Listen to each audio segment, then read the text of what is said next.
ವಿಶ್ವಮೂರ್ತಿಯೇ ಬಸವ ಜಂಗಮದ ಸೇವೆಯೇ ನನಗೆ ಪರಮ ಸಾಕ್ಷಾತ್ಕಾರ. ಜಗದ ದೇಶಿಸುವೆ ನನ್ನ ಬಾಳಿನ ದಾರಿ, ಜನರ ಜಾಗೃತಿಯೇ ಈ ಜೀವದ ಉಸಿರು. ಸಕಲ ಜೀವಾವಳಿಗೆ ನೈಸನ್ಯ ವಹಿಸಿದ ಮನುಕುಲೋದ್ಧಾರಕ ಅಪ್ಪ ಬಸವ ತಂದೆಗಳ ದಿವ್ಯ ಚೇತನವನ್ನು ಸ್ಮರಿಸಿಕೊಂಡು ಆ ಮಹಾಮಳೆಯಲ್ಲಿ ಬೆಳಕಾದ ಜಗದ ಎಲ್ಲ ಶರಣರಲ್ಲಿ, ಸಂತರಲ್ಲಿ, ಸಾಧು ಸಂತೋಷರಲ್ಲಿ ಹಣೆಬಡೆದು ಎನ್ನ ಆರಾಧ್ಯ ಗುರುದೈವ ಪ್ರವಚನ ಪಿತಾಮಹ ಪರಮ ಪೂಜ್ಯ ಲಿಂಗಾಯತ ಅಪ್ಪಾಜಿಗಳ ದಿವ್ಯ ಚೇತನಕ್ಕೆ ಹಣೆಬಡೆದು ವೈರಾಗ್ಯನಿಧಿ ಅಕ್ಕ ಮಹಾದೇವಿ ತಾಯಿಯ ಮಾರ್ಗದಲ್ಲಿ ಸಾಗುವ ದೃಢ ಸಂಕಲ್ಪವನ್ನು ಮಾಡಿಕೊಂಡು ಕರ್ನಾಟಕದ ಬಹಳ ಸುಂದರವಾದಂತಹ ಜಿಲ್ಲೆ ಬೆಳಗಾವಿ ಜಿಲ್ಲೆಯ ಹುಕ್ಕೇರಿ ತಾಲೂಕಿನ ಇಂದು ಬಸವ ಹೆಬ್ಬಾಳ, ಕಲ್ಯಾಣ ಹೆಬ್ಬಾಳ ಎಂಬ ಈ ಸುಕ್ಷೇತ್ರ ಗ್ರಾಮದಲ್ಲಿ ಅಕ್ಕ ಮಹಾದೇವಿ ತಾಯಿಯ ಜೀವನ ಚರಿತ್ರೆಯ ಪ್ರವೇಶವನ್ನು ದಿವ್ಯ ಸಾನ್ನಿಧ್ಯವನ್ನು ಕರುಣಿಸಿದಂತಹ ಶೂನ್ಯ ಸಂಪಾದನಾ ಮಠದ ಜಗದ್ಗುರುಗಳು ಆದಂತಹ ಶ್ರೀ ಮಾನ್ಯ ಸಿದ್ದಬಸವ ಮಹಾಸ್ವಾಮಿಗಳು, ಹುಣಸಿಪಳ್ಳ ಮಠ, ಯಮಕನಮರಡಿ ಇವರ ದಿವ್ಯ ಪಾದಗಳಲ್ಲಿ ಶರಣಾರ್ಥಿಗಳನ್ನು ಹೇಳುತ್ತಾ ಈ ಬಸವ ಶ್ರೀ ಕಮಿಟಿಯ ಕ್ರಿಯಾಮೂರ್ತಿಗಳು, ಆಚಾರನಿಷ್ಠರು, ವಿಚಾರನಿಷ್ಠರು ಆದಂತಹ ಯೋಗಿನಾಥರು. ಅವರು ಹೇಳಿದ್ರು ಅವೆಲ್ಲ ಯೋಗಿನಾಥಲ್ಲ, ಆದಿನಾಥನ ಹೆಸರದು. ಆದಿನಾಥ ಅಂದ್ರೆ ಪರಮಾತ್ಮ, ಆದಿ ಅಂದ್ರೆ ನಾನು ಮೂರ್ತಿತ ಬಂದು ಪರಮಾತ್ಮ. ಆ ಆದಿನಾಥ ಅನಾದಿನಾಥ ಬರೀ ಆದಿನಾಥ ಆದಿದ್ರಿ ಅನಾದಿನಾಥ ಅಡಿನಾಥರು ಅನಾದಿನಾಥ ಹಬ್ಬಗಳ ಜಂಗಮ ಪಾದಗಳಲ್ಲಿ ಶರಣಾರ್ಥಿಗಳನ್ನು ಹೇಳುತ್ತಾ ಇಂದಿನ ಈ ಪ್ರವಚನ ಉದ್ಘಾಟನೆಗೆ ಅಧ್ಯಕ್ಷರಾಗಿ ಆಗಮಿಸಿದಂತಹ ಈ ಗ್ರಾಮದ ಹಿರಿಯರು, ಗುರುಪೂಜ್ಯರು ಆದಂತಹ ಶ್ರೀ ಶಿಶುಪಾಲ ಪಟ್ಟೂರಿ ಶರಣಾರ್ಥಿಗಳನ್ನು ಹೇಳುತ್ತಾ ಈ ಗ್ರಾಮದಲ್ಲಿ ಇರುವಂತಹ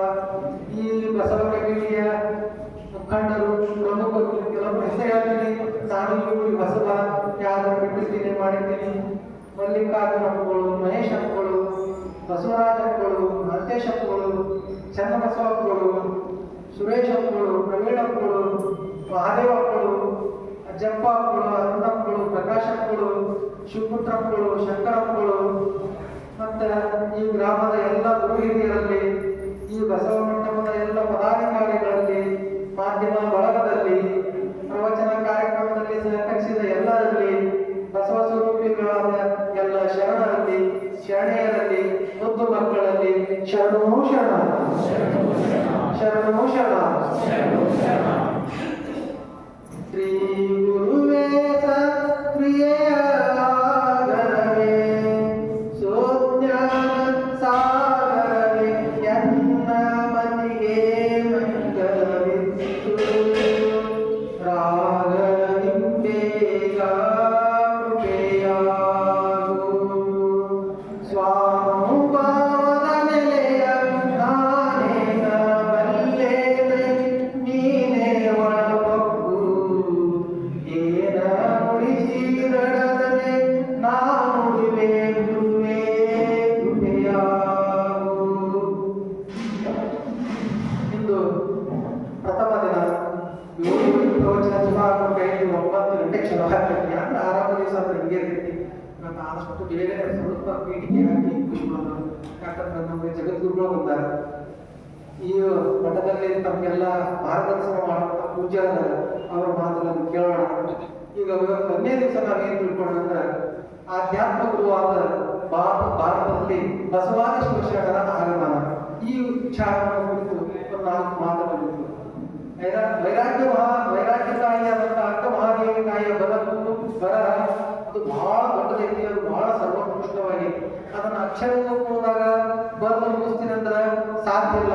ಈ ಹೇಳಿದ 24 ಎಲ್ಲ ಹೇಳಿ ಮುಗಿಸ್ತಾರಪ್ಪ ಅಂದ್ರು 24 ಸಲ 24 ಜನ್ಮ ಬಂದು ಸಹಿತ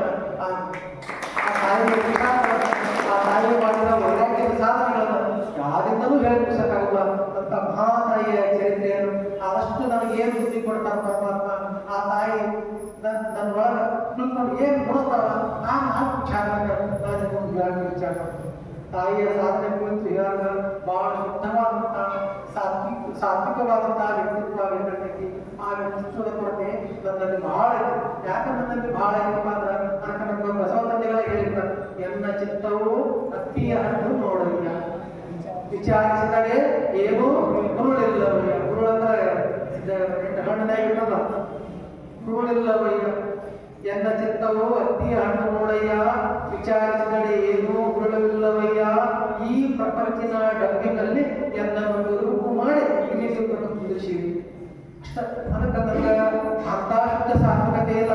ಆ ಶುದ್ಧ ಸಾತ್ವಿಕತೆಯನ್ನು ಬಸವಾದಿ ಕೊಡ್ತಾರೆ ನನಗೆ ಕರುಣಿಸಿ ತಮ್ಮ ಚರಿತ್ರೆಯನ್ನು ತಾವೇ ಹೇಳಿಕೊಳ್ಳುವಂತಹ ಕೃಪೆಯನ್ನು ಮಾಡಿ.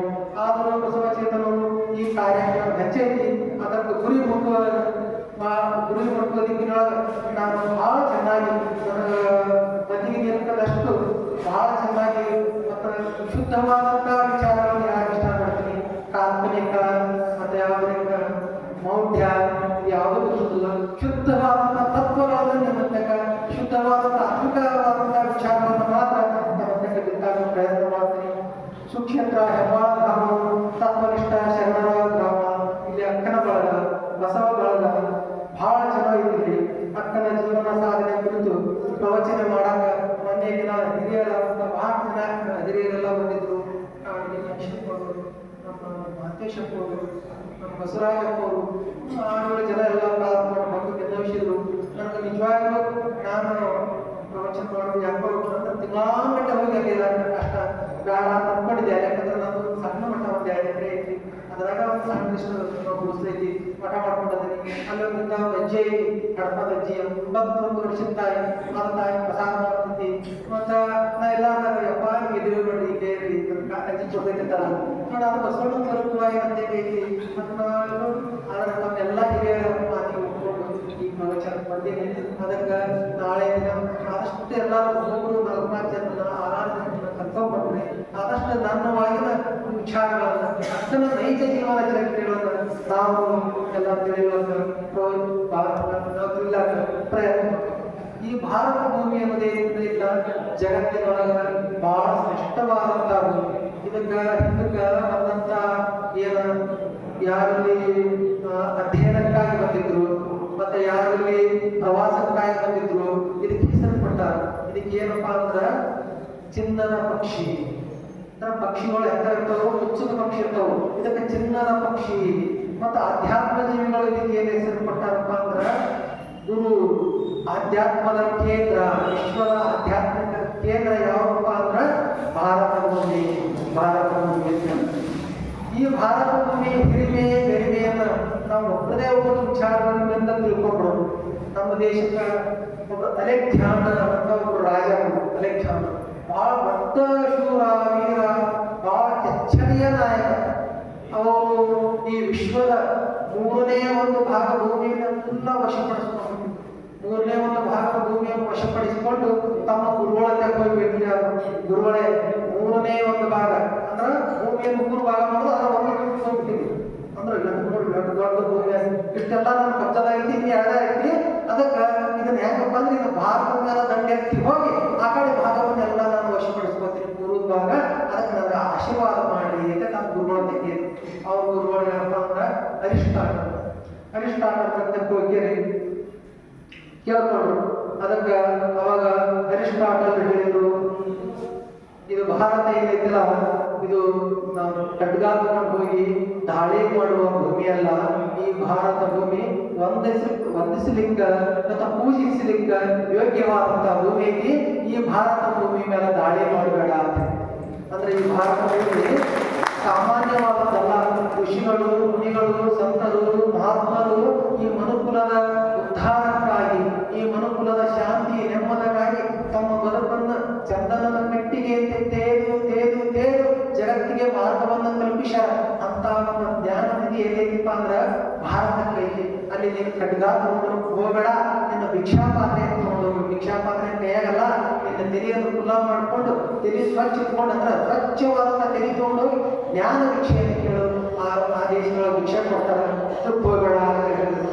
ಆದ್ರೆ ಮತ್ತೆ ಇವ್ ಭಯಂಕರ ಉತ್ಸಾಹಿ ಹೋಗಿದ್ದ. ಆಯ್ತು ಮತ್ತೆ ಈಗ ನಾನು ಇವತ್ತು ಹೊಟ್ಟಿನಿ ಆಯ್ತು ಮತ್ತೆ ಹೆಂಗ್ರೆ ಆಗಿ ಮತ್ತೆ ಅದಕ್ಕೆ ಏನ್ ತಗೊಂಡ್ಬರ್ಲಿ ಅಂತ ಭಾರತಕ್ಕೆ ಹೋಗುವಂತಾಗ ಏನ್ ತಗೊಂಡ್ಬರ್ಲಿ ಎಲ್ಲ ಹೋಗೋದು ಕೇಳ್ತಾರೆ. ಏನು ಹೊರಗೆ ಹೋಗೋಗಳು ಕೇಳ್ತಾರೆ ಏನ್ ತಗೊಂಡ್ಬರ್ಲಿ ನಿಮ್ಗೆ, ಅಪ್ಪಗಳು ಕೇಳ್ತಾರೆ ಏನ್ ತಗೊಂಡ್ಬರ್ಲಿ, ನಾವೆಲ್ಲ ಹೇಳ್ತಾರೆ ನಮ್ಗೆ ಬೇಕಾಗಿತ್ತು ಏನ್ ತಗೊಂಡ್ಬರ್ಲಿ ನಿಮ್ಗೆ ಅಂತ. ಅವಾಗ ಗುರುಗಳು ಹೇಳಿದ್ರು, ಆ ಭಾರತ ದೇಶದಿಂದ ಒಬ್ಬ ಶ್ರೇಷ್ಠವಾದಂತಹ ಗುರುಗಳನ್ನು ಕರ್ಕೊಂಬ, ಮತ್ತೆ ಇನ್ನೊಂದು ಒಬ್ಬ ಏನಪ್ಪಾ ಅಂದ್ರೆ ಆ ದೇಶದಲ್ಲಿರುವಂತಹ ಆ ಗುರುಗಳನ್ನು ಕೇಳು, ಏನೇನು ಶ್ರೇಷ್ಠವಾದಂತಹ ಜ್ಞಾನದ ಆಧ್ಯಾತ್ಮದ ತತ್ವದ ಗ್ರಂಥಗಳಲ್ಲ ನಿಕುಂತ್ ತಗೊಂಬ ಅಂತ.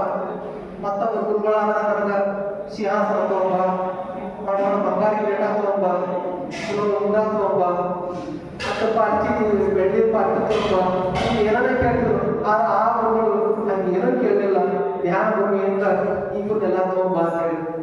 ಅಂದ್ರ ಇಷ್ಟೊಂದು ಬಹಳ ಶ್ರೇಷ್ಠವಾದಂತಹ ಭೂಮಿ ಯಾವ್ದಪ್ಪ ಅಂದ್ರ ಭಾರತ ಭೂಮಿ. ತನ್ನ ಗುರುಗಳು ಮಾತ್ರ ಅಲೆಕ್ಸಾಂಡರ್ ಕೇಳಿಲ್ಲ, ಸಿಂಧೂ ನದಿಯನ್ನು ದಾಟಿ ತನ್ನ ಬಲಾಢ್ಯವಾದಂತಹ ಸೈನ್ಯವನ್ನು ತಗೊಂಡು ಬಂದ, ಭಾರತ ಮೇಲೆ ಬಂದು ದಾಳಿ ಮಾಡಿದ.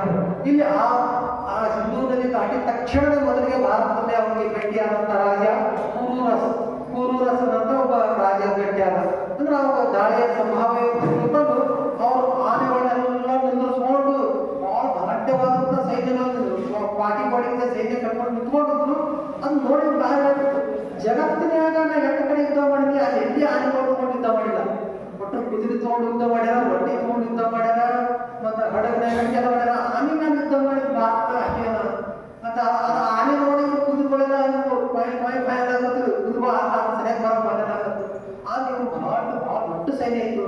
ಸುತ್ತ ಹಾಕಿ ಮಾಡಿ ಆ ಆನೆಗಳನ್ನು ಬೆದರಿಸಿ ಏನೋ ಆನೆಗಳು ಬೆದರಾಡದೆ ಇವ್ರ ಸೈನ್ಯ ಮೇಲೆ ದುರ್ದಾಡಿ ಮಾಡಿ ಆ ಪೂರ್ವರಸ ಅಂತ ರಾಜಗೆ ಆ ಯುದ್ಧದಾಗ ಸೋಲರನ್ನು ಅವನು ಅರೆಸ್ಟ್ ಮಾಡಿ ಆ ಪೂರ್ವರಸ ಮಹಾರಾಜನ ಅರೆಸ್ಟ್ ಮಾಡಿದಾಗ ಬಂದು ಕೇಳಿದ, ಏನ್ ಬೇಕು ನಿಮ್ಗೆ, ಏನ್ ಬೇಕಂದ್ರೆ ನನಗೆ ಭೂಮಿ ಬೇಕು, ಈ ಭೂಮಿ ಕೊಡಕ್ಕಾಗೋದಿಲ್ಲ, ಈ ಭೂಮಿ ಕೊಡಕ್ಕಾಗೋದು ಮತ್ತೆ ಏನ್ ಬೇಕು ನಿನಗೆ, ಈ ಭೂಮಿ ಕೊಡಕ್ಕಾಗೋದಕ್ಕಂದ್ರೆ ನಾನು ಊಟ ಹಾರಿಸ್ಬಿಡ್ತೀನಿ. ಅಂದ್ರೆ ಮತ್ತವ್ರು ಏನಿದ್ರು ಏನೇನ ಮಾಡಪ್ಪ ನಾನು ಪಟ್ಟೆ ನಾನು ಈ ಎಲ್ಲ ತಗೊಂಡು ನಾನು ಬಿಟ್ಬಿಡು ಅನ್ನೋ ರಾಜ ಇರ್ತಾರೆ. ಆದ್ರೆ ಇವ ಹಂಗಲಿಲ್ಲ, ಈ ಭೂಮಿ ಕೊಡು, ನನ್ನ ಭೂಮಿಯನ್ನು ನಾನು ಬಾಯಿ ಕೊಡು, ಇಲ್ಲಪ್ಪ ಅಂದ್ರೆ ನನ್ನ ರುಂಡ ಆಗಿಬಿಡು ಅಂದ್ರೆ ನನ್ನ ಜೀವ ತೆಗೆದು ಹೋಗ್ತೀನಿ. ಇದನ್ನ ಕೇಳಿ ಭಾಳ ಈಗ ಅವ್ರು ಗುರುಗಳು ನೆನಪತ್ತು ನಂದು ಇದು ಇಲ್ಲ ಬೇಡ, ನಿನ್ನ ಕೆಚ್ಚೆಯನ್ನು ಮೆಚ್ಚಿ ನಿನ್ನ ದೇಶ ಪ್ರೇಮವನ್ನು ಮೆಚ್ಚಿ ಈ ಥರ ನನಗೆ ಆಗಲಿಲ್ಲ, ನನ್ನ ಹೊಟ್ಟೆ ಬಿಟ್ಟ ಸಾಕು ಕಡೆಯಾಗ ನಮ್ಮ ಸೈನ್ಯವನ್ನು ನೋಡಿ ಅದೆಲ್ಲ ನೋಡಿ ಹಗಲ್ ಸರ್ಕೊಂಡು ಅವರೆಲ್ಲರೂ ಮುಂದೆ ಕಳಿಸಿ ಸಾಯಿಗಳು ತಾನು ಹೋದಂಥ ರಾಜರದಾರ ನಿನ್ನಂಥ ಕೆಚ್ಚೆಗೆ ರಾಜನನ್ನು ಹುಡುಗ ರಾಜ ಆಗಿ ನೀನು ಭೂಮಿಯನ್ನು ಕಳ್ಕೊಳ್ತೀವಿ ಅಂತ ಎಲ್ಲ ಕೊಟ್ಬಿಡ್ತಾರೆ. ಆ ಒಂದು ಯುದ್ಧದ ಸಂದರ್ಭದಲ್ಲೇ ನಮ್ಮ ಭಾರತೀಯ ಸೈನಿಕರು ಬಹಳ ಶೂರವೀರರು, ಅದರಲ್ಲಿ ಯಾರೋ ಹತಾಶ ಚುಚ್ಚಿರ್ತಾರೆ, ಸ್ವಲ್ಪ ಚುಚ್ಚಿರ್ತಾವ, ಒಂದು 2-3 ಇಂಚ್ ಅಷ್ಟೇ ಚುಚ್ಚಿರ್ತಾರ. ಅಲೆಕ್ಸಾಂಡರ್ಗೆ ಭಾಳ ನೋವಾಗ್ತಿರ್ತಾವ. ಆಯ್ತು ಮಾಡಿಕೊಂಡು ನಿನ್ನ ಸ್ವಲ್ಪ ಒಂದು ದಿವಸ 2 ದಿವಸ ಮಾಡಿದ ದಿವಸಕ್ಕೆ ಅದೇನು ಸಣ್ಣ ಗಾಯ ಇರ್ತಲ್ಲ ಅದು ಸ್ವಲ್ಪ ಕ್ಯೂ ಆಯಿತು, ಮಸರ ಕತ್ತು ಅವ್ರು ಚಲೋ ಡಾಕ್ಟರ್ಗಳು ಇದ್ರು. ಅದು ಏನು ಮಾಡಿದ್ರು ಹೊಟ್ಟೆ ಗಾಯ ಆಯ್ತು. ಅಲ್ಲಿಂದ ಅವ್ರು ಡಾಕ್ಟರ್ಗಳು ಹೇಳಿದ್ರು ಇಲ್ಲ ರಾಜ ಇದು ಏನೋ ಭಾಳ ತೊಂದರೆ ಮಾಡತ್ತದ, ಇವರು ಏನು ಬಳಸಿದ ಕತ್ತಿಗೆ ಇವ್ರು ಏನೋ ದಿವ್ಯವಾದಂಥ ವಿಷಯವನ್ನು ಹಚ್ಚಾರ, ಅದು ಏನು ಅಂತ ಕೇಳಬೇಕು ಅಂತ ಮಾತು ಮಹಾರಾಜರ ಹೋಗಿ ಕೇಳ್ತಾರೆ. ಅವ್ರು ವೈದ್ಯರಿಗೆ ಕಳಿಸ್ತಾರೆ, ಇಲ್ಲ ರಾಜ ಇದು ನಾವು ಈ ಔಷಧಿಯನ್ನು ನಮ್ಮ ದೇಶದೊಳಗಾದಂಥ ಯುದ್ಧಗಳಲ್ಲಿ ಎದ್ದು ಬಳಸಂಗಿಲ್ಲ, ನಾವು ಇದು ಹೊರದೇಶದಿಂದ ಬಂದು ನಮ್ಮ ಸಂಸ್ಕೃತಿಯನ್ನ ನಮ್ಮ ಸಂಪತ್ತನ್ನು ಹಾಳು ಮಾಡಾಕಂದ್ರ ಮ್ಯಾಲ ಮಾತ್ರ ಈ ಕತ್ತಿಯನ್ನು ಬಳಸ್ಬಿಡ್ತೇವೆ, ಇದರಲ್ಲಿ ಉಳಿಯಕ್ಕೆ ಸಾಧ್ಯನೇ ಇಲ್ಲ. ನಿನಗೆ ಎಲ್ಲಿ ಸಾಯಬೇಕಂತ ವಿಚಾರ ಮಾಡ್ಕೊ, ಆದಷ್ಟು ಬೇಗ ನೀನು ಸಾಯಿ. ಈ ವಿಷಯ ಏನಿದೆ ಬರ್ತನೇ ಇಲ್ಲ ಅಂತ ಒಂದು ತಪ್ಪು ಹಂಚಿಕೆ ದುಡ್ಡಕ್ಕೆ ಹಂಚಿದ್ದೀವಿ ಅವಾಗ ನಾನು ಗುರುಗಳ ತಕ್ಕ ಹೋಗಿ ನನ್ನ ಜನ್ಮಭೂಮಿ ಒಳಗೆ ನನ್ನ ಗುರುಗಳ ತಕ್ಕ ಹೋಗಿ ಪ್ರಾಣ ಕೊಡಬೇಕಂತೆ ಹೊಂಟ ಹೋಗಿ ಅಂತ ನಡವಳಿಕೆ ದಾರಿ ಒಳಗೆ ಹೋಗಿ 32-33 ವಯಸ್ಸಿಗೆ ಲಿಂಗೈಕ್ಯ ಆಗಿ ಬಂದ್ಬಿಟ್ಟ. ಗುರುಗಳು ಮಾತು ಕೇಳಿಲ್ಲ, ಭಾರತದ ಮೇಲೆ ಯುದ್ಧಕ್ಕೆ ಹೋಗ್ಬೇಡಪ್ಪ, ಯುದ್ಧಕ್ಕೆ ಹೋಗೋದಲ್ಲ ಜ್ಞಾನ ಭಿಕ್ಷೆ ಕೇಳಕ್ಕೆ ಹೋಗು ಅಂತ ಹೇಳಿದ್ರು. ಆ ಮಾತು ತಪ್ಪಿದಂತ ಅಲೆಕ್ಸಾಂಡರ್ ಉಳಿಲಿಲ್ಲ. ಅಂತ ಶ್ರೇಷ್ಠವಾದಂತ ಭೂಮಿ ಯಾವಪ್ಪ ಅಂದ್ರೆ ಈ ಭಾರತ ಭೂಮಿ. ಈ ಭಾರತ ಋಷಿಗಳು, ಮುನಿಗಳು, ಸಂತರು, ಮಹಂತರು, ತ್ಯಾಗಿಗಳು, ರಾಜಯೋಗಿಗಳು, ಬಹಳ ದೊಡ್ಡ ದಾರ್ಶನಿಕರು, ಮಾರ್ಗದರ್ಶಕರು, ವಿಜ್ಞಾನಿಗಳು, ಬಹಳ ಅಪಾರವಂತ ಎಲ್ಲ ದಿಕ್ಕಿನಲ್ಲಿ ಶ್ರೇಷ್ಠ ವ್ಯಕ್ತಿಗಳನ್ನು, ಶ್ರೇಷ್ಠವಾದಂಥ ವಿಚಾರಗಳನ್ನು ಹೊಂದಿದ ದೇಶ. ಆದ್ರೆ ಈ ದೇಶಕ್ಕೆ ಏನಾಗಿತ್ತು, ಒಂದು 4000 ವರ್ಷಗಳ ಹಿಂದೆ ಈ ಮಧ್ಯ ಏಷ್ಯಾದಿಂದ ಅಂದ್ರೆ ಯಾರೋ ಈ ವೈದಿಕತೆಯನ್ನು ಕಲ್ತಂತ ಈ ಜನ ಎಲ್ಲ ಭಾರತಕ್ಕೆ ಬಂದರು. ಅವಾಗ ನಮ್ಮ ದೇಶದಲ್ಲಿ ವೈದಿಕತೆ ಇರಲಿಲ್ಲ, ಶುದ್ಧವಾದಂಥ ಜ್ಞಾನ ಇದೆ. ಅವಾಗ ನಮ್ಮವ್ರು ಏನು ಮಾಡ್ತಿದ್ರು, ನಮ್ಮವರು ದೇವರು ಪೂಜೆ ಮಾಡ್ತಿದ್ರು, ಹರಿಯುವ ಹೊಳೆಯನ್ನ, ದೊಡ್ಡ ಬೆಟ್ಟಗಳನ್ನ, ಆಮೇಲೆ ಬೀಸುವ ಗಾಳಿಯನ್ನು, ಗಿಡ ಮರಗಳನ್ನ, ಅಂದ್ರೆ ಈ ಪ್ರಕೃತಿಯ ಆರಾಧಕರಾಗಿದ್ರು, ಈ ಸಮಾಜದ ಆರಾಧಕರಾಗಿದ್ರು ನಮ್ಮ ಹಿರಿಯರೆಲ್ಲ. ಈ ಕಾರಣದಿಂದ ಬಂದ ನೋಡಿ ಅವರು ಒಂದು 4000 ವರ್ಷಗಳ ಹಿಂದೆ ಭಾರತದ ಮೇಲೆ ದಾಳಿ ಮಾಡಿಕೊಂಡು ಸ್ವಲ್ಪ ಬೆರಳಿಗೆ ಎಷ್ಟ ಜನ ಬಂದರು. ಅಲ್ಲಿ ಬರುವಾಗ ಬೆಂಕಿ ತಗೊಂಡ್ಬಂದ್ರು, ಬೆಂಕಿಯನ್ನು ಪೂಜೆ ಮಾಡುವಂತ ಜನ ಬಂದರು, ಆ ವೈದಿಕತೆಯನ್ನು ತಗೊಂಡ್ಬಂದ್ರು. ಅವರು ತಗೊಂಡು ಬಂದು ಆ ವೈದಿಕತೆಯನ್ನು ತಗೊಂಡ್ಬಂದ್ರ ನಮ್ಮವರೆಲ್ಲ ನಾವೆಲ್ಲ ಹೆಂಗೆ ಅಂದ್ರೆ ನಾವು ಆದಷ್ಟು ಗಿಡ್ಡ ಜನ, ಮತ್ತೆ ನಾವು ಎಷ್ಟಂದ್ರೆ ಎಣ್ಣೆ ಕೆಂಪು ಜನ, ನಾವು ಪೌಡರ್ ಬೆಳ್ಳ ಜನ ಇಲ್ಲ ನಮ್ಮವ್ರು ಯಾರು 7 ಗಂಟೆ ಹತ್ರ ಇರುವುದಿಲ್ಲ. ಆ ಕಡೆಯಿಂದ ಮಧ್ಯ ಏಷ್ಯಾಗೆ ಬಂದಲ್ಲ ಜನ ಒಂದು 7 ಕೋಟಿ ಹತ್ರ ಹತಾರಗಳು, ದುರ್ಹತಾರ, ಕೆಂಪನ ಬಣ್ಣ, ದಾಕ್ಷಿ ಆಳು, ಮತ್ತೆ ಏನೋ ಯಾರೇ ಭಾಷೆ ಮಾತಾಡ್ತಿದ್ರು. ಮತ್ತೆ ಇದನ್ನೆಲ್ಲ ಬಂದು ಏನೋ ನಮ್ಮ ಮೇಲೆ ಏನೋ ಮಾಡಿದ್ರು. ಆಮೇಲೆ ಈ ಮಣ್ಣಿನ ಗುಣಧರ್ಮ ಒಂದು ಹೆಂಗೈತಪ್ಪ ಅಂತಂದ್ರೆ ನಮ್ಮ ಅಣ್ಣನನ್ನು ಬಿಟ್ಟು, ನಮ್ಮ ಸಂಬಂಧಿಕರನ್ನು ಬಿಟ್ಟು ಉಳಿದವರು ಎಲ್ಲಾರಿಗೆ ಸೇರ್ತಾರೆ. ಎಲ್ಲಾರ ಸಲುವಾಗಿ ನಾವು ಪ್ರಾಣನೇ ಕೊಡದೇ ಇರ್ತೇವೆ. ಆದ್ರೆ ನಮ್ಮ ಹೊಟ್ಟಿಲೆ ಹುಟ್ಟಿದ ಅಣ್ಣ, ತಮ್ಮ, ಬಂಧು ಬಳಗ ಏನದಲ್ಲ, ಇವ್ರನ್ನ ಹೆಂಗ ಮಾಡಿ ನಾನು ಮಾಡಬೇಕು, ಇವ್ರನ್ನ ಹೆಂಗ ಮಾಡಿ ಒಪ್ಪುಕೊಂಡು ನನ್ನ ಕರ್ನಾಟಕ ಇರಬೇಕು ಅನ್ನೋಂಥ ಇದೊಂದು ಏನಿದೆ ಇದೊಂದು ನಮ್ಮ ದೇಶಕ್ಕೆ ಒಂದು ಶಾಪ ಅನ್ಬೋದು. ಇಂಥ ಒಂದು ಗುಣ ನಮ್ಮ ತೆಗೆ, ನಮ್ಮ ಭಾರತೀಯರ ತೆಗೆ. ಆ ಉಳಿದು ಎಲ್ಲ ಹೊರಗಿನವ್ರು ಏನದಲ್ಲ, ನಮ್ಮ ರಕ್ತ ಸಂಬಂಧಿಗಳನ್ನು ಬಿಟ್ಟು ಏನು ಹೊರಗಿನವ್ರದಲ್ಲ, ಎಲ್ಲರ ಜೊತೆ ಬಹಳ ಅನ್ಯೋನ್ಯವಾಗಿರೋಂಥ ಗುಣ ಇದೆ.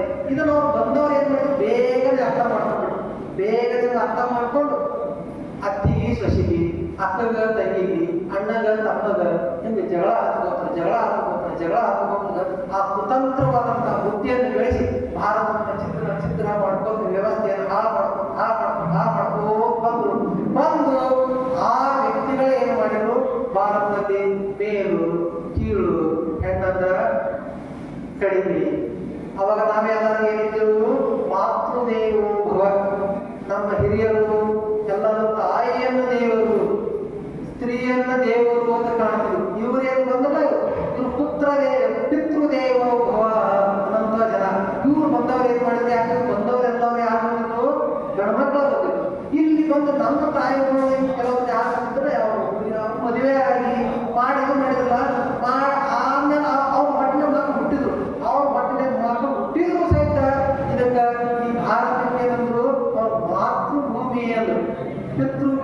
ಇಲ್ಲ.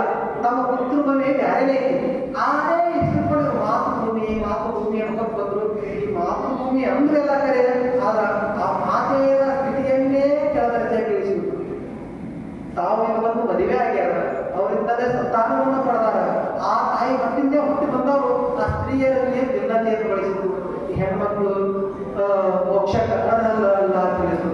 ಅಂದ್ರೆ ಅರ್ಧ ಜನಾಂಗ, ಈ ಮನುಕುಲದಲ್ಲಿ ಅರ್ಧ ಜನಾಂಗ ಏನೈತಿ ತಾಯಿಗಳದಾರ, ಅವರೆಲ್ಲರೂ ಮೋಕ್ಷಕ್ಕೆ ಅರ್ಹರಲ್ಲ, ಇವರೆಲ್ಲರೂ ಶೂದ್ರರು, ಇವರೆಲ್ಲರೂ ಕೀಳು ಅನ್ನುವಂಥ ಭಾವನೆಯನ್ನ ಸಮಾಜದಲ್ಲಿ ಬಿಟ್ಟಿದ್ರು. ಆಮೇಲೆ ಅರ್ಧ ಬಿಟ್ಟು ಬಿಟ್ಟರು ಉಳಿದಿಲ್ಲ ಗಂಡ್ಮಕ್ಳವರೆಲ್ಲರೂ ಸಮಾನದವರು ಇಲ್ಲ. ಅಲ್ಲಿ ಏನ್ ಮಾಡಿದ್ರು, ಇವ್ರು ಬಂದವ್ರು ಏನಿದ್ರಲ್ಲ, ಕೆಲವೊಂದು ನಾವು ಬೇರೆ ಒಂದು ಭಾಷೆ ಬೇರೆ ಕಲಿತಿದ್ರು. ಇವ್ರು ಬೆಂಕಿ ಪೂಜೆ ಮಾಡೋರು, ಇವರೊಂದು ವಿಚಿತ್ರ ಮಂತ್ರ ಗಂತ್ರ ಹೇಳ್ಬೋದು. ಆ ಕಡೆ ಗಂಟು ಇಪ್ಪಟ್ಟು ಎಲ್ಲ ತುಂಬಿದ್ರು ಮಾಡ್ಕೋತ ಏನೋ ಪೂಜೆ ಪುನಸ್ಕಾರ ಹಾಗೆ ಮಾಡ್ಕೋತ ನಾವೆಲ್ಲ ದೇವರ ಜೊತೆ ನೇರವಾದಂತಹ ಸಂಬಂಧ ಉಳ್ಳವರು, ಮತ್ತೆ ಸಮಾಜಗಳ ಮೌಢ್ಯ ಇರ್ತಕ್ಕಂಥದ್ದು. ಅವಾಗ ನಮ್ಮವರೆಲ್ಲ ಏನು ಮಾಡಕತ್ತು, ಆಯ್ತು ಕುಟುಂಬ ಏನ್ ಇರ್ಬೇಕು ಅಂತ ನಾವು ಎಲ್ಲ ಯಾಕೆ ಮಾಡ್ತೀವಿ. ಈಗ ಎಲ್ಲೇ ನೋಡ್ತಾರೆ ನಾವು ಹೊರಗೆ ನೋಡ್ತೀವಿ, ಯಾರೇ ಅಮೇರಿಕಾದವರು ಫಾರಿನ್ದವ್ರು ಯಾವ ಹುಡುಗ ಹುಡುಗಿ ಬಂದ್ರೆ ಯಾಕೆ ಕೊಟ್ಟರು ಬೆಲ್ಲ ಇರ್ತೀವಿ. ಆ ಬೆಳ್ಳ ಬಣ್ಣ, ದಷ್ಟಪುಷ್ಟವಾದಂತ ಶರೀರ, ಉತ್ತಮ ಯಾಕಂದ್ರೆ ಕೂದಲ, ಹೌದು ಇದೊಂದು ಬ್ಯಾರೆ ನಾವೆಲ್ಲ ಹೇಳಿದೆವು, ನಾವು ಬ್ಯಾರೆ ಬ್ಯಾರೆ ಕಾರಣ ಹೆಂಗ್ ಮಾಡ್ತು ಅವೊಂಥರ ವಿಶೇಷ ಹೋಗ ನೋಡಿ ಇಂಗ್ಲೀಷ್ದಾಗ ಮಾತ್ರ ಚಲೋ ಮಾಡ್ತೀವಿ ನೋಡಿ ಜೀವನ ಏನೋ ಕೇಳೋದು ಏನು ಅದಕ್ಕೆ ಮಾಡ್ತಾರೆ. ಹಾಗೆ ನಮ್ಮವ್ರು ಜೊತೆಗೆ ಏನೋ ಅವ್ರ ಜೊತೆ ಗರ್ತು ಮಾಡಕಂತರು. ಅವರೆಲ್ಲ ನಮ್ಗೆ ಪಾಠ ಹಾಕಿದ್ರು. ನಾವೇನದೆಲ್ಲ ಶ್ರೇಷ್ಠರು, ಯಾಕಂದ್ರೆ ನಾವು ಪರಮಾತ್ಮನ ಪೂಜೆಯನ್ನು ಮಾಡೋರು, ಪರಮಾತ್ಮನ ಜೊತೆ ಸದಾ ಕಾಲ ಇರುವವರ ದೇವರು, ಅದಕ್ಕೆ ನಾವು ಶ್ರೇಷ್ಠರು. ಆಮೇಲೆ ಇದರ ಮತ್ತೆ ಹಿಡಿದುಗಳು ಇರ್ತಿದ್ರು. ಅವರೆಲ್ಲ ನಾವೇನು ನೀವೆಲ್ಲರೂ ರಾಜರತ್ರಿ, ನೀವೆಲ್ಲ ಈ ಭೂಮಿಯ ನಾವು ರಾಜರತ್ರಿ, ನೀವೆಲ್ಲ ಕ್ಷತ್ರಿಯರತ್ರಿ, ನಾವು ಶ್ರೇಷ್ಠದೇವು, ದೇವಕ್ಕಿಂತ ನಾವು ಶ್ರೇಷ್ಠದೇವು, ನೀವೆಲ್ಲ ರಾಜರು. ಅವ್ರಿಗೆ ಸಮಾನ ಪರಂಪರೆ ನಮ್ಮ ರಾಜ.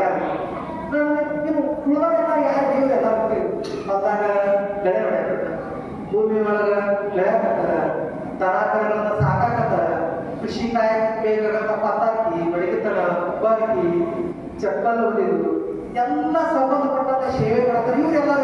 ಇವರೆಲ್ಲ ಕನಿಷ್ಠ ಮಾಡ್ತಾರೆ. ಇವರೆಲ್ಲರೂ ಏನದಲ್ಲ ಶೂದ್ರರು. ಆಯ್ತಪ್ಪ ಮತ್ತೆ ಅಕ್ಕ ಅವಾಗ ಮಾಡಿಬಿಟ್ರು, ಬ್ರಾಹ್ಮಣ, ಕ್ಷತ್ರಿಯ, ವೈಶ್ಯ, ಶೂದ್ರ ಅಂತ ಹಿಂಗೆ ಮಾಡಿದ್ರು. ಮತ್ತೆ ಇವ್ರು 4 ಮಂದಿ ಸೇವೆ ಮಾಡುವಂಥವ್ರು. ಈ 4 ಮಂದಿ ಸೇವೆ ಮಾಡುವಂಥವ್ರು ಅಂದ್ರೆ ಎಂತಪ್ಪ ಅಂದ್ರೆ, ಪೂರ ಒಂದು ನಾಯಿ ಸತ್ತಿತ್ತು, ಒಂದು ಯಾವ್ದಾರ ಮನೆ ಒಳಗೆ ಒಂದು ದನ ಸತ್ತು, ಅದು ಒಯ್ದು ಹೊರಗೆ ಹಾಕ್ತದೆ. ಈಗೆಲ್ಲ ಯಾಕಂದ್ರೆ ನಮ್ಮ ಹಸುಗಳು ಊರಾಗ ನಡುವರಾಗ ಹಾಯ್ದು ಪೆಟ್ರೋಲ್ ಮಾಡ್ಯಾವ. ಹಿಂಗಿದ್ದಿಲ್ಲ ನಮ್ಮ ತಾಯಿಗಳಿಗೆಲ್ಲ ಬರ್ತದೆ. ಎಲ್ಲ ಏನಿದ್ದು ಹಿಂಗ ಬರ್ತಲಿದ್ದು ಬಾಯದಿಂದ ಬಾಯ ನೀರು ತೆಗೆದುಕೊಂಡು ಬಂದು ಹಿಂಗ ಸ್ನಾನ ಮಾಡ್ತಿದ್ರಿ, ಬಳಸ್ತಿದ್ರಿ, ಹಿಂಗ ಬರ್ತದ ಹಿಂಗದ್ದು ಹೋಗಿದ್ದು. ಆದ್ರೂ ಅದರೊಳಗೆ ಏನಿಲ್ಲ ಅಂತ ವರ್ಷಕ್ಕೆ 6 ತಿಂಗಳಿಗೆ 3 ತಿಂಗಳಿಗೆ ಹಿಂಗ ಗುಂಡಿಯನ್ನು ಖರ್ಚು ಮಾಡೋ ಪರಿಸ್ಥಿತಿ ಬರ್ತಿತ್ತು. ಶ್ರೀಮಂತರ ಮನೆಯೊಳಗೆ ಪಾಯಕಾರಿ ಇತ್ತು, ಅದನ್ನು ಖರ್ಚು ಮಾಡುವಂತ ಪರಿಸ್ಥಿತಿ ಬರ್ತಿತ್ತು. ಈ ಚರ್ಮವನ್ನು ಹೊಲದು ನಮ್ಗೆ ಚೀಲ ಮಾಡಿಕೊಡೋರು, ಚಪ್ಪಲ ಮಾಡಿಕೊಡೋರು, ಉಡುಪುಗಳನ್ನು ಮಾಡಿಕೊಡೋಂತ ಬರ್ತಿದ್ರು. ಅವ್ರಿಗೆಲ್ಲ ಏನಂದ್ರು. ಮತ್ತೆ ಇವರೆಲ್ಲ ಯಾರು? ಇವರೆಲ್ಲ ಏನಂತಲ್ಲ, ಇವರು ಮನುಷ್ಯರೇ ಅಲ್ಲ, ಇವರು ಪಂಚಮ ವರ್ಗದವರು, ಪಂಚಮರು. ಇವರು ಮನುಷ್ಯರೇ ಅಲ್ಲ. ಅಂದ್ರೆ ಇವರು ಮುಖ ನೋಡಬಾರ್ದು, ಇವರು ನಮ್ಮ ಮ್ಯಾಲ ನೋಡಬಾರ್ದು, ಇವ್ರ ಕಡೆ ನಾವು ಹುಟ್ಟಿಸ್ಕೋಬಾರ್ದು. ಇವರು ಪಂಚಮರು, ಇವರು ಮನುಷ್ಯರೇ ಅಲ್ಲ, ಇವರಂತ ಆತ್ಮನೇ ಇಲ್ಲ. ಇವ್ರು ಸುಮ್ಮನೆ ಹಂಗ ನಾವು ಸೇವೆ ಮಾಡ್ಕೊತಿರ್ಬೇಕು. ನಾವು ಹೆಂಗ ಈ ನಾಯಿಗೆ, ಹಂದಿಗೆ, ಬೆಕ್ಕಿಗೆ ಹೆಂಗ ನಾವು ಇದು ಮಾಡ್ತಾರ ಆ ಥರ ಅವ್ರಿಗೆ ಕಷ್ಟ. ಈಗ ಮನುಷ್ಯರಲ್ಲೇ ಭಿನ್ನತೆಯನ್ನು ಮಾಡಿ ಈ ಶ್ರೇಷ್ಠವಾದಂತ ಭಾರತ ಜಗತ್ತೆಲ್ಲ ಬಂದು ಭಾರತದ ಕಪ್ಪು ಭಾರತದೊಳಗೆ ಏನೇ ಹೊರಗಿನಿಂದ ಬಂದಂತ ಜನ ಇದೆಲ್ಲ ಈ 4,000 ವರ್ಷಗಳಿಂದ ಅವ್ರು ಏನ್ ಮಾಡಿದ್ರು, ವೈದಿಕರು ಓದ್ತಾರೆ, ಸನಾತನಿಗಳು ಓದ್ತಾರೆ, ಜಾತ ಭೇದ ಮಾಡೋರು ಓದ್ತಾರೆ, ಲಿಂಗ ಭೇದ ಮಾಡೋರು ಓದ್ತಾರೆ, ಮನುಷ್ಯರಲ್ಲಿ ಭೇದ ಮಾಡೋರು ಓದ್ತಾರೆ. ಅವರೆಲ್ಲ ಏನ್ ಮಾಡಿಬಿಟ್ರು, ಭಾರತದಲ್ಲಿ ಜಾತೀಯತೆ, ಮೂಢಾಚರಣೆ, ಮೂಢನಂಬಿಕೆ, ಲಿಂಗ ಭೇದ, ಕಾಯಕದಲ್ಲಿ ಭೇದ. ಕಾಯಕದಲ್ಲಿ ಭೇದ ಅಂದ್ರೆ ಹೆಂಗ ನೋಡ್ರಿ, ಭೂಮಿ ಒಳಗ ಬುದ್ಧಿ ವ್ಯಕ್ತಿ ಮಣ್ಣಾಗಿ ಮಣ್ಣಿನಿಂದ ಅಮೃತವನ್ನು ತೆಗೆದು ಯಾರ ಕೊಡತಲ್ಲ ಅವ್ರು ಕನಿಷ್ಠ ಆಗ್ತದೆ. ಆಗ ಆ ಬೆಳೆದಂತ ರೈತರಂತೆಕ್ಕಿಂತ ತಗೊಳ್ಳುವಾಗ 11 ಸರಿ ತಗೊಂಡು ಬಾಳೆ ಮಾರುವ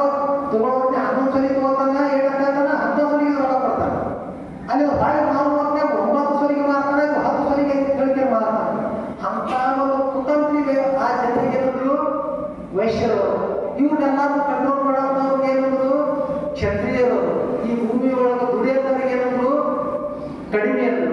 ಆಮೇಲೆ ಇವ್ರು 3 ಮಂದಿ ಮೇಲೆ ಏನೈತ ಮಾರ್ಗದರ್ಶನ ಮಾಡೋರು, ಇವ್ರು ಏನು ಭವಿಷ್ಯ ಹೇಳೋರು, ಇಂಥ ಭೂಮಿ ಒಳಗೆ ಪೂಜೆ ಮಾಡೋರು ಏನಂದ್ರೆ ತಾವು ತಮ್ಮಂತಾವೆ ನಾವು ದೇವರಿಗಿಂತ ದೊಡ್ಡವರು, ನಾವು ಬ್ರಾಹ್ಮಣರು. ಎಲ್ಲರೂ ಸೇವಾ ಮಾಡೋದು ಅತಿ ಕನಿಷ್ಠ ಆಗ್ತದೆ. ಅಂದ್ರೆ ಅವರು ಯಾರು ಇದೇ ಹೆಬ್ಬಾಳ ಮುಂಜಾನೆ ಎದ್ದು ಪಂಚಾಯತ್ ಒಂದು ಕಸ ಹಿಡಿತಾರೆ, ಒಂದು ವಾರ ಅವ್ರು ಸ್ಟ್ರೈಕ್ ಮಾಡಿ ಕಸ ಹೊಡಿಲಿಕ್ಕಂದ್ರೆ ಈ ತಿರುಗಾಡಬೇಕೈತೆ, ಈ ಗಟ್ಟರು ಬೆಳಿಲಿಕ್ಕಂದ್ರೆ ಆಗ್ತೈತೆ.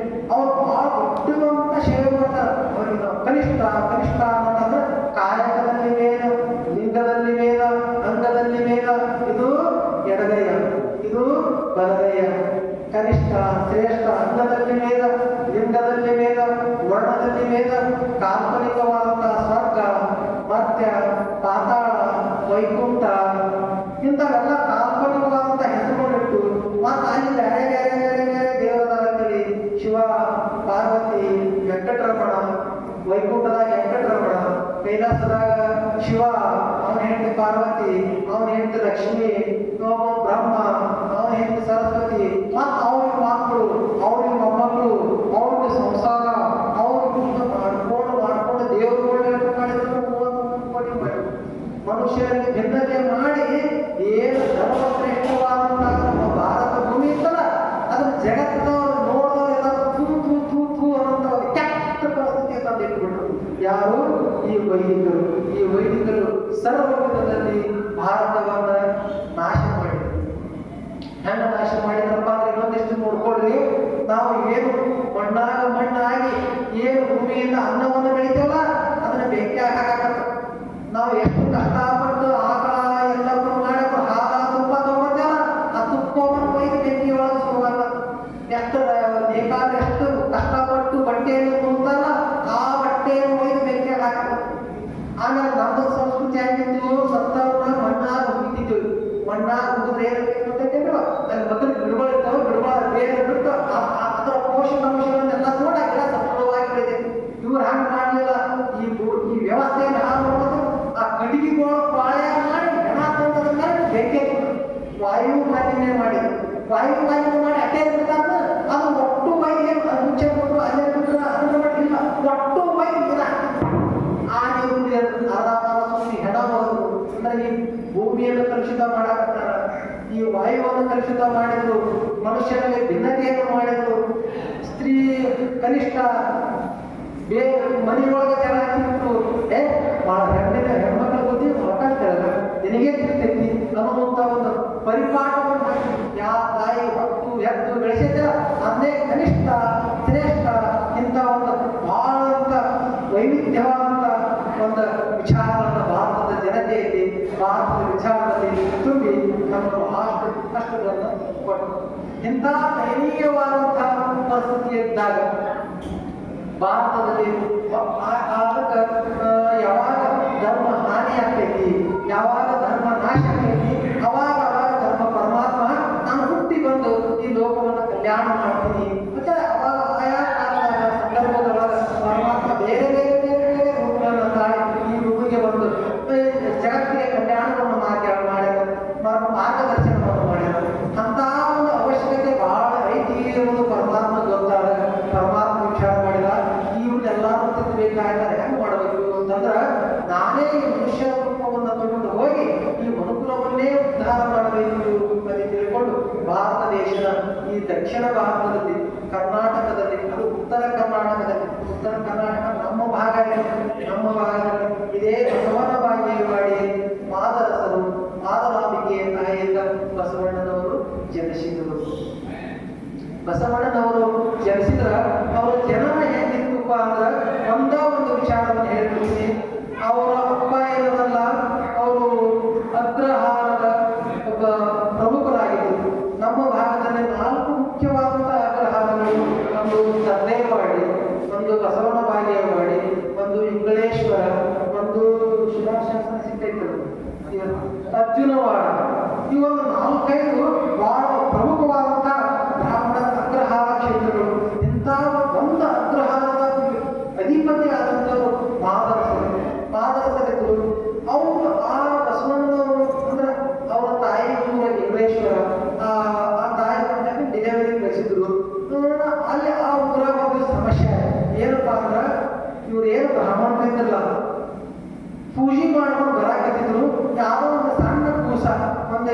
ವರ್ಷದ ಹುಡುಗಿರ್ಬೇಕು ಅಂತ ಹುಡುಗ ಆಟ ಆಡೋದು ಸೇರ್ದಂಡ ಆಡೋದು ಏನೋ ಒಂದು ಆಟ ಆಡೋದಾಗ ಅದು ಹಿಂಗೆ ಮಾಡಿ ಬಡಿದು ಏನೋ ಒಂದು ಕತ್ತದಾಗ ಹೋಗಿ ಆ ಮಗನ ಹೋಗೋ ನೋಡಾಗ ಹೋಗಿದ್ದ ಅರಿವಿಗೆ ಕೈ ಹಾಕಿದ್ರು ಅವನು ನೀನು ಪಂಚಮ ಮುಂಡೆಯದು ಶುದ್ಧ ಮುಂಡೆಯದು ನಮ್ಮ ಬಿಟ್ಟ್ಯ ಮತ್ತು ಉದ್ದ ಬಡಿ ತಗೊಂಡು ಬಡಿ ಬಡದ ಖುಷಿ ಬಡದ ಅಟ್ಟೆ ಬಿಟ್ಟರೆ ಹಂಗ ಬಡಿಗೆಲ್ಲ ಮುಗಿಸ್ಕೋತ ಎಲ್ಲಿ ತಗೊಂಡ್ರು ಪಂಚಾಯತಿ ಕಟ್ಟಿಕೊಂಡು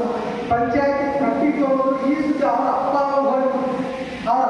ಹೋಗ್ಬಿಟ್ಟಿಂದ ಅವ್ರನ್ನ ಅಪ್ಪ ನನ್ನ ಮಗು ಬಿಡ್ತಾರೆ 8-9 ವರ್ಷ ಸಣ್ಣ ಕೂಸ ಉದ್ದ ಬೆಳಿಗ್ಗೆ ಬಡಿ ಆಗ್ತಾರೆ ಕೈಲಿ ಯಾಕೆ ಬೆಳೆಯಕ್ಕೆ ಗೊತ್ತಾಗ್ತಿಲ್ಲ ಯಾಕಂದ್ರೆ ಹುಡುಗರು ಹುಟ್ಟಿದ್ರೆ ಉದ್ದ ಬೆಳಿಗ್ಗೆ ಬೆಳೆಯಕ್ಕಂತಾರ ಇವರೆಲ್ಲ ಬಂದು ರಿಕ್ವೆಸ್ಟ್ ಮಾಡಿದ್ರು ಬಿಟ್ಟಿಲ್ಲ ಅವಾಗ ಪಂಚಾಯತಿ ಮಾಡಬೇಕು ಈ ಮುಂದೆ ಮಕ್ಕಳಿಗೆ ಇವ್ರಿಗೆಲ್ಲ ಶಿಕ್ಷೆ ಕೊಡಬೇಕು ಯಾಕಂದ್ರೆ ಇವ್ರು ಭಾಳ ಆಗೈತೆ ಆಟ ವಿಚಾರ ಮಾಡಿ ಅದನ್ನು ಪಂಚಾಯತಿ ಮಾಡಿ ಆವಾಗ ಮತ್ತು ಆ ಇದು ಭಾರತದ ಪ್ರಮುಖರೇ ಆದ ಮಾದಾರಸರು ಆ ಮಾದಾರಸರನ್ನು ಕರೆಸಿ ನ್ಯಾಯ ಪಂಚಾಯತಿಯನ್ನು ಮಾಡಿಸಿದ್ರು ನ್ಯಾಯ ಪಂಚಾಯತಿ ಮಾಡಿಸಿ ಏನು ಎತ್ತು ಎಲ್ಲ ಕಟ್ಟಿದ್ರು ಇವರೆಲ್ಲ ಮೈಯೆಲ್ಲ ಕಣ್ಣಾಗಿ ಇದ್ದು ಎಚ್ಚರವಾಗಿದ್ದು ನೋಡ್ಕೊಂಡಿರ್ಬೇಕು ಹಗಲತ್ತಿಗೆಲ್ಲ ನೋಡ್ಬೇಕು ಬರಬಾರ್ದು 3 ಮಂದಿರೆಲ್ಲ ಬರಬೇಕು ಮತ್ತು ನಡುರಾತ್ರಿಯಲ್ಲೇ ಬರಬೇಕು ಹಿಂಗೆ ಇಂಥವು ಕಟ್ಟಪಡಿ ಇದ್ದಾವ ಈಗ ಬಂದು ನಾವು ಪೂಜೆ ಮಾಡ್ಕೊಂಡು ಬೆಳಿಗ್ಗೆ ಅಂತ ಅಲ್ಲಿ ಹೋಗಿ ಬಾವಿ ಪೂಜೆ ಸ್ನಾನ ಮಾಡ್ಕೊಂಡು ಬರೋದನ್ನು ಬಡಿ ಒಳಗೆ ಮುಟ್ಟ್ಯಾಗ ಇದಕ್ಕೇನು ಶಿಕ್ಷೆ ಹೇಳಿದ್ರು ಎಲ್ಲ ವಿಚಾರ ಮಾಡಿ ಶಿಕ್ಷಕರೆಲ್ಲ ಮಾಡಿ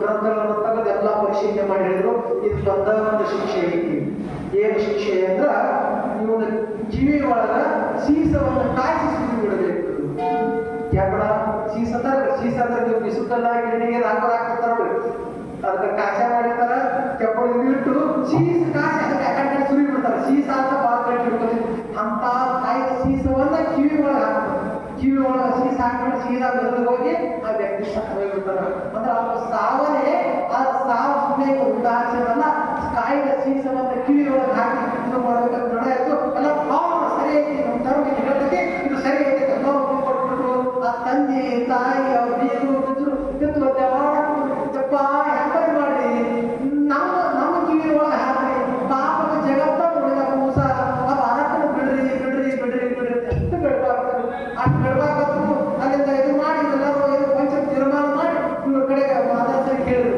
ಆಯ್ತು ನೀವು ಘೋಷಣೆ ಮಾಡಿಬಿಡಿದ್ರು ನಾವು ಇವರೆಲ್ಲ ಇದು ಮಾಡಿ ಪಂಚವೆಲ್ಲ ಹೇಳ್ತಾರೆ ನೀವು ಘೋಷಣೆ ಮಾಡ್ಬೇಕಲ್ಲ ಘೋಷಣೆ ಮಾಡಾಕ ಯಾಕೆ ಕಾಯಿ ಯಾಕೆ ಏನು ಹೇಳ್ಬೇಕು ಒಂದು ಕುದುರೆ ಮೇಲೆ ಯಾರೋ ಬಂದ್ರು ಅಲ್ಲಿ ಬರಾಕ್ ಬಂದ್ರು ಹಳದಿ ನಾವು ಕುದುರೆ ಭಾಳ ಖುಷಿಯಿಂದ ಓ ಮಾನಸರ ಅಂತ ನಾವು ಮೌಸ ನೋಡಿ ಮಾನಸರ ಮುಂದೆ ಏನು ಹೇಳ್ಬೇಕಾಯ್ತು ಅಂತ ತಡೆದ್ರು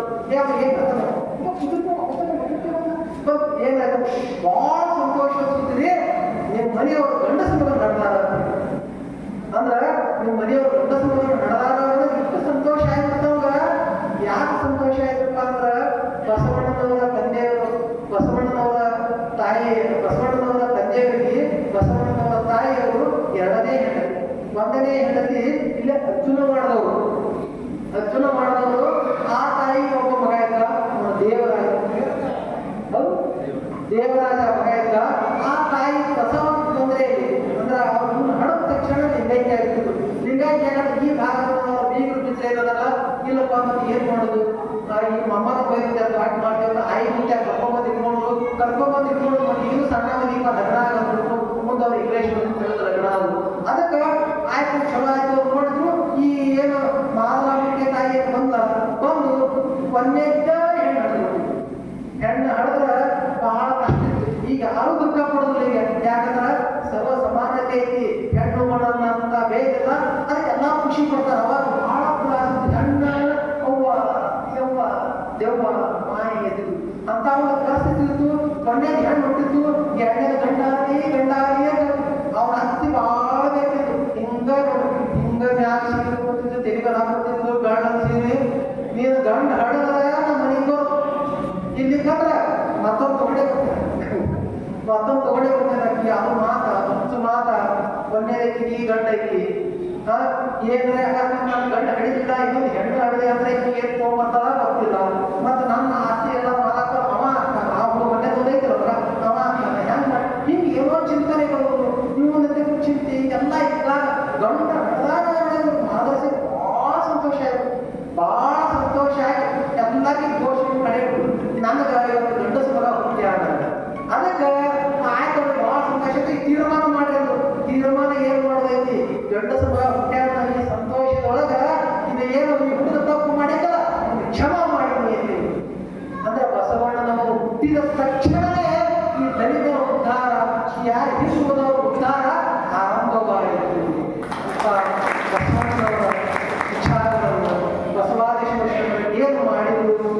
ಮತ್ತು ಮುಂದೆ ಅಕ್ಕ ಮಹಾದೇವಿ ತಾಯಿ ಹೆಂಗ ಬಂದು ಈ ಎಲ್ಲ ವಿಚಾರಗಳನ್ನ ನಾಳೆ ದಿನ ನೋಡೋರು ಎಲ್ಲರಿಗೂ ಶರಣೋ ಶರಣಾರ್ಥಿ, ಶರಣೋ ಶರಣಾರ್ಥಿ. ಭಾರತೀಯ ಮೂಲ ಪರಂಪರೆಯನ್ನು ತಿಳಿಸುವುದರೊಂದಿಗೆ ಆರಂಭಿಕ ಸದ್ಭಾವದ ನಡುವೆ ನಡೆದಂತಹ ಪೂಜೆಗೆ ಭಕ್ತಿಪೂರ್ವಕ ಶರಣಾರ್ಥಿಗಳು. ಈಗ ಪೂಜ್ಯ ಶ್ರೀ ಸಿದ್ಧಬಸವದೇವರಿಂದ ಅನುಭಾವನೆಯನ್ನು ಆಶೀರ್ವದಿಸಿದರು.